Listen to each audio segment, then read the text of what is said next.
తాజా 30 Kesineni travels bus ప్రయాణానికి కొత్త అర్థం చెప్పిన కంపెనీ. సుదీర్ఘ చరిత్ర కలిగిన ఈ సంస్థను వారసత్వంగా చేపట్టిన కేసినేని నాని కొత్త పుంతలు తొక్కించారు. అయితే ప్రైవేట్ ట్రావెల్స్ పై విపరీతంగా నెగిటివ్ ప్రచారం జరిగింది. ట్రావెల్స్ యజమానులను తీవ్రంగా బ్లాక్మెయిల్ చేసిన సందర్భాలు కోకొల్లలుగా ఉన్నాయి. మన దేశంలో ఒక దౌర్భాగ్యం ఉంది. బిజినెస్ చేసే వాళ్ళంతా దొంగలని ప్రచారం చేస్తుంటారు. ఒక సమాజం ఎదగాలంటే ఎంటర్‌ప్రెన్యూర్లు చాలా అవసరమనే విషయాన్ని మన విద్యా వ్యవస్థ చెప్పదు, మీడియా అంతకంటే చెప్పదు. కానీ ప్రభుత్వాలు ఉద్యోగాలు ఇవ్వడం లేదు, నిరుద్యోగం పెరిగిపోతుందని మాత్రం మీడియా ఏడుస్తూ ఉంటుంది. ఉద్యోగాలు ఎక్కడి నుంచి వస్తాయి? ఆకాశం నుంచి ఊడిపడవు కదా. ప్రభుత్వాలు ఎన్ని ఉద్యోగాలు ఇవ్వగలవు? వేలల్లో మాత్రమే ఇవ్వగలవు. కానీ ఉద్యోగం కోసం ఎదురు చూస్తున్న వారు లక్షల్లో ఉంటారు. ఉద్యోగాలు ఇవ్వగలిగిన శక్తి ఎంటర్‌ప్రెన్యూర్లకు మాత్రమే ఉంటుంది. అమెరికాను మనం ఎందుకు ఆరాధిస్తాం? అక్కడ గొప్ప కంపెనీలు ఉన్నాయి. ఆ కంపెనీల్లో ఉద్యోగం సంపాదిస్తే జీవితం గొప్పగా ఉంటుందని భావిస్తాం. అలాంటి కంపెనీలు మన దేశంలో రావాలంటే ఎంటర్‌ప్రెన్యూర్లకు సరైన గౌరవం దక్కాలి. ఇండియన్ సొసైటీలో లేనిది ఇదే. అందుకే కంపెనీలను మూసేసి బ్యాంకులో డిపాజిట్ చేసుకోవడం మంచిదని భావించే వారి సంఖ్య పెరుగుతోంది. కేసినేని ట్రావెల్స్ అంటే అదో దోపిడీ సంస్థ అని అదే పనిగా ప్రచారం చేశారు. ఈ పోరు తట్టుకోలేక కేసినేని నాని తన ట్రావెల్స్ను మూసేశారు. ఇప్పుడు ఆయన దగ్గర 170 బస్సులున్నాయి. వాటిలో 100 బస్సులను ఆర్టీసీకి అద్దెకిద్దామని ప్రయత్నిస్తున్నారు. కేసినేని, కాళేశ్వరి లాంటి పెద్ద ట్రావెల్ సంస్థలు మూతపడితే ప్రయాణికులకు బస్సుల కొరత ఏర్పడుతుంది.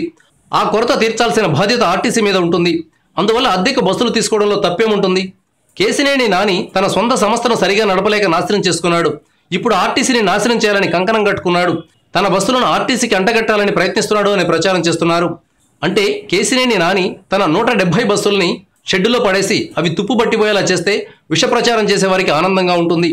ఇలాంటి పైశాచిక మనస్తత్వం వల్లే భారతీయ సమాజం ఒక అడుగు ముందుకు 2 అడుగులు వెనక్కు అన్నట్లు సాగుతోంది. వ్యాపారం నుంచి బయటకు వచ్చా. నేను తిప్పాలంటే కేసినేని ట్రావెల్స్ రైట్ రైల్గా తిప్పొచ్చు, ఎందుకంటే నేను తప్పు చేసినవాడిని కాదు. కానీ బస్సుల వ్యాపారం ఆపేయాలనుకున్నాను, ఆపేశాను కొన్ని కారణాల వల్ల. ఆర్టీసీ కాదు, నేను అసలు ఈ 2 రాష్ట్రాల్లో నా బస్సే తిప్పను. అది నా ఇష్టం, నా వ్యాపారం నా ఇష్టం. ఉంచుకుని నేను చిన్నప్పుడు పుట్టిందే పెరిగింది బస్సుల్లో. కావాలంటే ఎదురుగా పెట్టుకుని రోజు కడిగించుకుని శుభ్రంగా హ్యాపీ చూసి ఎంజాయ్ చేస్తాను. కాదు సార్, ఇప్పుడు 90 ఏళ్ళుగా ఈ బిజినెస్లో మీ తాతగారు కాదండి, కాదు. ఇప్పుడు మీ మీడియాలోనే నేను మాఫియా అన్నారు, మీ మీడియాలో నేను తప్పులు చేస్తున్నారు. మూసిస్తాం, మీరు ఆనందపడండి, మీరే ఆనందపడండి. ఒక మంచివాడిని దొంగగా చిత్రీకరిస్తున్నారు. సమాజానికి అది మంచిది కాదు.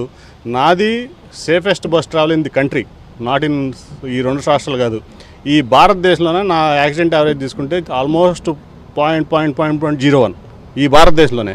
అటువంటి వాళ్ళని నేను ఎప్పుడు తప్పు చేయాలి వ్యాపారంలో. నేను స్టేజ్ క్యారేజ్ ఆపరేటర్ అన్నారు, రకరకాలుగా చెప్పారు. కానీ నేను ఎప్పుడు కూడా సమాధానం చెప్పలేదు. ఎందుకంటే నేను నా మనసాక్షి నేను సమాధానం చెప్పుకున్నా, నా కన్విక్షన్తో నేను పనిచేశా. ఈరోజు ఏంటంటే కొంతమంది దొంగలైనటువంటి లక్షల కోట్లు మింగేసినటువంటి రాజకీయ నాయకులు, ప్రతిపక్ష పార్టీలు విమర్శిస్తూ ఉన్నారు. అట్లా కొన్ని మీడియాలు కూడా, అన్నీ అన్నాం, కొన్ని మీడియాలు కూడా ఏదో కేసినేని నాని మాఫియా దొంగ బస్సులు తిప్పుతున్నాడు. దొంగ బస్సు తిప్పిన దాఖలాలు లేవు. నేను నాది పాయింట్ టు పాయింట్ ఆపరేషను. అది సుప్రీంకోర్టు 1993లోనే అప్హెల్డ్ చేసింది. అది తిప్పుకోమని చెప్పి ఆర్డర్ ఇచ్చింది. దాని మీద నేను తిప్పుతున్నాను. అది ఎప్పుడు స్టేజ్ క్యారేజ్ ఆప్షన్ లేదు. నేను as per rule and rhyme తిప్పుతున్నాను నేను. కాబట్టి నేను తప్పు చేయలేదు, తప్పు చేయను. నా బ్లడ్లో, నా డిఎన్ఏలో తప్పు లేదు. నేను లక్షల కోట్లు మింగేలా, నేను నా పదవి అడ్డు పెట్టుకుని ఎప్పుడు సంపాదించుకోవాలి. ఇది నా 1928లో మా తాతగారు స్థాపించినటువంటి వ్యాపారం. నేను తప్పు చేసి ఉంటే ఇప్పటి 1,00,000 బస్సులు నా దగ్గర ఉంటాయి. 1,00,000 కోట్లు కాదు, 1,00,000 బస్సులు నా దగ్గర ఉంటాయి. ఇవాళ నాకు ఉంది.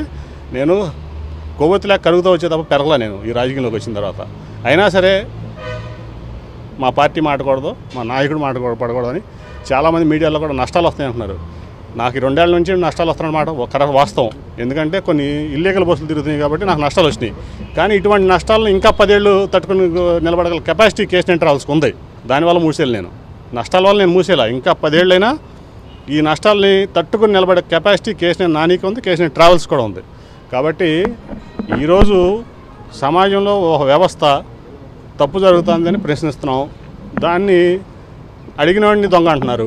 కాబట్టి ఇక్కడ కాకపోతే మాకు 20 రాష్ట్రాలను తిప్పుకోవడానికి, ఇక్కడ ఈ 2 రాష్ట్రాలను తిప్పాలని అవసరం లేదు.